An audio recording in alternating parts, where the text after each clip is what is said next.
பக்தர்களே நமஸ்காரம். இன்னைக்கு நாம கல் நந்தி புல் தின்ற அற்புதம் அந்த கதையை தான் தெரிஞ்சுக்க போறோம். இது உண்மை நிகழ்ச்சி.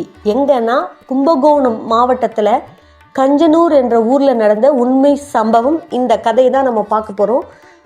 இந்த கஞ்சனூர் கிராமத்தில் அக்னிபுரீஸ்வரர் ஆலயத்தில் எழுந்து அருளக்கூடிய நந்தி பகவான் தான் இப்பேற்பட்ட ஒரு அதிசயமான விஷயத்தை பண்ணவர். இதுக்கு புராணம் சொல்லும் கதை என்ன அப்படின்றத தெரிஞ்சுக்கலாமா? கஞ்சனூரில் தேவசர்மா என்ற ஒருவர் இருந்தார்.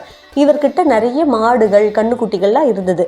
அதுங்களுக்கெல்லாம் சாப்பாட்டுக்கு வேணுமேன்னு சொல்லி புல் கட்டு எடுத்துன்னு வரார். போய் புல்லெல்லாம் அறுத்து, அப்போது நல்ல மத்தியான வெயிலில் புல்லக்கட்டெல்லாம் தலையில் சுமந்துன்னு வரும்போது வீடு சேர்ந்ததும் என்ன ஆகும், அப்பாடான்னு தூக்கி அதை இறக்கி வைப்போம் இல்லையா, அந்த மாதிரி அவர் என்ன பண்ணுறாரு, தலையில் அந்த பில்லுஸ் கட்டை டொப்புன்னு தூக்கி போடுறாரு. போட்டதும் என்னடா ஒரு அலறல் சத்தம் கேட்குதே அப்படின்னு பார்த்தா அடியில் ஒரு கண்ணுக்குட்டி அந்த புல்லுக்கட்டு போட்டதால் அப்படியே துடிச்சு கத்திட்டு இறந்து போயிடுது. இதை பார்த்ததும் அவருக்கு தூக்கி வாரி போட்டுடுச்சு.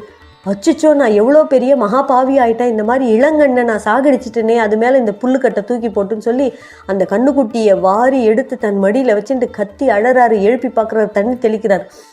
கண்ணுக்குட்டி எழுந்துக்கலை. ரொம்ப கவலையில் கஷ்டப்படுறார். இந்த சத்தத்தை கேட்டு ஓடி வராங்க அந்த தேவசர்மாவின் மனைவி. வந்து என்னங்க ஆச்சு அப்படின்னு சொல்லி பார்த்தா நடந்த விவரம் எல்லாம் அந்த மனைவிக்கு தெரிய வருது. கிட்ட போய் பார்த்தா இன்னொரு அதிர்ச்சி.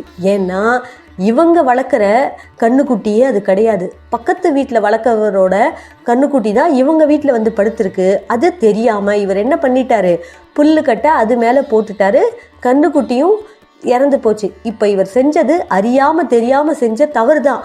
ஆனாலும் ஒரு கண்ணுக்குட்டியை சாகடிச்சிட்டோமே, ஒரு உயிரை போக்கிட்டோமேன்ற பரிதவிப்பும் அந்த பாவத்தோடைய சுமையும் அவரை கொல்லுன்னு கொல்லுது.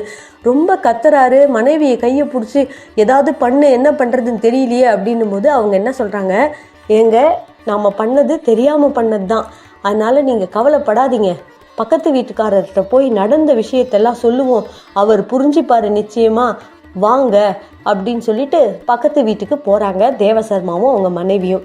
அந்த வீட்டுக்குள்ளே நுழையும் போது அந்த தலை வாயில் படி இருக்கு இல்லையா, அதில் இவரோட தலை இடிச்சிடுது. இடித்ததும் இவர் என்ன பண்ணுறாரு, வலி தாங்க முடியாமல் இந்த மனசில் வேற இந்த கஷ்டம் எல்லாத்தையும் சேர்த்து சிவசிவா அப்படின்னு கத்துறாரு. இந்த குரலை கேட்டு அந்த வீட்டுடைய ஓனர் ஹரதத்தர் அப்படின்ற பேர் அவருக்கு, அவர் வெளியில் வந்து தேவசர்மாவை பார்க்குறாரு.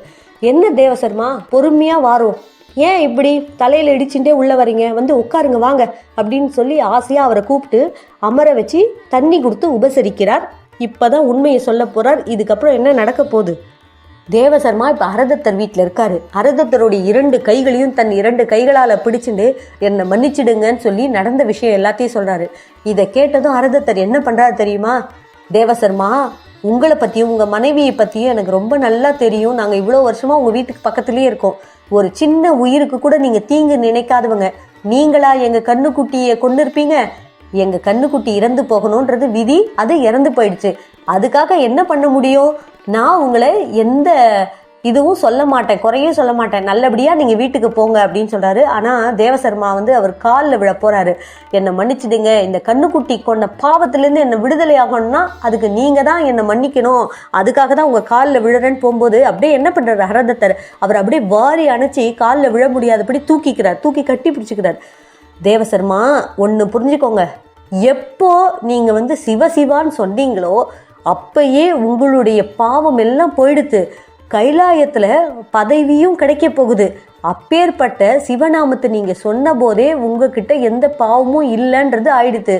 தைரியமாக நீங்கள் போயிட்டு வாங்க, நான் உங்களை எந்த தப்பாகவும் நினைக்கல அப்படின்னு சொல்கிறாரு. இவரும் என்ன பண்ணுறாரு, அவருக்கு நன்றி சொல்லிட்டு அழுதுண்டே வீட்டுக்குள்ளே போகிறாரு. ஊர் மக்கள் எல்லாரும் கூடிட்டாங்க. கூடி தேவசர்மாவை பயங்கரமாக திட்டுறாங்க. ஹரதத்தரே, நீங்கள் வேணால் அவருக்கு மன்னிப்பு கொடுக்கலாம், நாங்கள்லாம் அந்த மாதிரி கொடுக்க மாட்டோம். என்னதான் இருந்தாலும் அவர் ஒரு கண்ணுக்குட்டியை கொண்டுட்டார்ல, பில்லுக்கட்டை தூக்கி போட்டு, எப்படி நாங்கள் அதெல்லாம் மன்னிப்போம்? நாளைக்கு எங்கள் வீட்டில் இருக்க மாட்டையும் கண்ணுக்குட்டியும் இதே மாதிரி கொண்டுட்டாருன்னா, எங்கள் மாடெல்லாமல் இறந்து போயிடுச்சுன்னா என்ன பண்ணுறது? இவரெல்லாம் ஊருக்குள்ளேயே வச்சிருக்கக்கூடாது, இவரை ஊரை விட்டு விலக்கி வைப்போம் அப்படின்னு சொல்லி கும்பலாக எல்லாரும் கத்துறாங்க. ஹரதத்தர் எவ்வளோ சமாதானப்படுத்தி இந்த மக்கள் வந்து அந்த தேவசர்மா மேலே இருக்க கோபத்தை விடுறபாடா இல்லை. சரி, என்ன பண்ணுறதுன்னு தெரியாமல் இவெல்லாம் பார்த்துட்டே இருக்கும்போது என்ன பண்ணுறாரு தேவசர்மா, சரி நாங்கள் ஊரை விட்டு வெளியில் போயிடுறோம் அப்படின்னு சொல்லிட்டு ஊருக்கு வெளிப்புறம் போய் இவங்க வாழ ஆரம்பிச்சிடுறாங்க, தேவசர்மாவும் அவங்க மனைவியும்.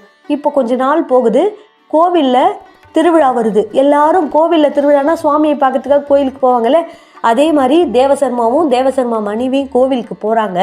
அங்கே நம்மளுடைய ஹரதத்தர் இருக்காரு. பார்த்து இவர் வணக்கம் சொல்கிறாரு. பதிலுக்கும் சிரிச்சுட்டே வந்து ஹரதத்தரும் இவங்களை பார்த்து வணக்கம் சொல்லி நல்லா இருக்கீங்களா அப்படின்லாம் கேட்குறாங்க. இப்போ என்ன ஆகுது, இன்றைக்கும் அதே ஞாபகத்தில் என் பாவம் எப்போ கழியும் தெரியலையே அப்படின்னு சொல்லி ஹரதத்தரை பாட்டு இங்கே தேவசர்மா கேட்குறாரு. இப்போ என்ன சொல்கிறார் தேவசர்மான்னா, இந்த கோவிலில் இருக்க சிவன் மேலே உங்களோட பக்தி உண்மையானதுன்னா இந்த சிவபெருமான் கிட்ட நீங்கள் கேளுங்க, அவர் நிச்சயமாக உங்கள் பாவத்தை போக்குவார்னு சொல்லி அந்த கஞ்சனூரில் இருக்கக்கூடிய சிவபெருமானை காட்டுறார். அப்போது சிவபெருமான மனமுருகி இந்த தேவசர்மா வணங்குறார். இறைவா, நான் கண்ணுக்குட்டியை கொல்லலைன்றது உண்மையானா இந்த கல் நந்தி புல்லை சாப்பிட்டோன்னு சொல்லி வேண்டுகிறார். தேவசர்மா இப்போ கஞ்சனூர் சிவன் கோவில் முன்னாடி நிற்கிறார். ஊரில் திருவிழா நடக்குது, ஊர் மக்கள் எல்லாரும் கூடி போயிருக்காங்க. அப்போது என்ன பண்ணுறார் சிவபெருமானை பார்த்து, இறைவா, கண்ணுக்குட்டியை நான் கொல்லலை அப்படின்றது உண்மையானா, என்னுடைய பாவம் நீங்கி விட்டது, உன் அருள் எனக்கு கிடைத்து விட்டது அப்படின்றது நிஜமானா, இந்த புல்லுக்கட்டை இந்த கல் நந்தி சாப்பிடணும், அதாவது நீங்கள் தான் செயல்படுத்தணும், என்னுடைய பாவத்தை போக்கி எனக்கு அருளை நீங்கள் தரணும் சங்கரா அப்படின்னு சொல்லி வேண்டி நிற்கிறாரு. அப்போ என்ன ஆகுது, எல்லார் கண்ணு முன்னாடியும் ஊரே திரண்டு நிற்கிது திருவிழாவை பார்க்கறதுக்காக. அத்தனை பேர் கண்ணு முன்னாடியும் அந்த கல் நந்தியானது பச்சை புல்லுக்கட்டை அழகாக சாப்பிடுது. இதை பார்த்ததும் ஊர் மக்கள் எல்லாரும் இந்த தேவசர்மாவுடைய பக்தியை பார்த்து மெய் சிலிர்த்து போகிறாங்க. அடடா, சிவநாமத்துக்கு தான் என்ன மகிமை, சிவபெருமான் தான் எத்தனை பெரிய உள்ளம் கொண்ட கருணாமூர்த்தி, கருணாகரன், இவர் உடனே ஆட்கொண்டு விட்டாரு தேவசர்மாவன்னு சொல்லி ஊர் மக்கள் எல்லாரும் தேவசர்மாவை கொலகாரன்னு சொன்னவங்க எல்லாரும் அவரை பார்த்து மன்னிப்பு கேட்குறாங்க, அழறாங்க. இறைவனோட அருளை புரிந்து கொண்டு அன்றிலிருந்து அந்த ஊரே வந்து அந்த கஞ்சனூர் சிவாலயத்துக்கு மிகப்பெரிய பக்தர்களாக மாறி அந்த அக்னீஸ்வரர் ஆலயத்திற்கு நிறைய திருப்பணிகள்லாம் செய்து ஈசன் அருளை பெற்று நந்தி பகவானி அருளையும் பெற்று சந்தோஷமாக வாழ ஆரம்பித்தாங்க. இந்த கஞ்சனூரில் இருக்க நந்தி பகவானை நாம் வணங்கினோம் என்றால் ராஜயோக வாழ்வு அமையும் என்பது ஐதீகம். நன்றி. அடுத்த யாவர்க்கும் உரைப்போம் பதிவில் இன்னும் சுவாரஸ்யமான ஆன்மீக கதைகளெல்லாம் தெரிஞ்சுக்கலாம். ஓம் நம சிவாய. அரஹர நம பார்வதி பதையே. அரஹர மகாதேவா.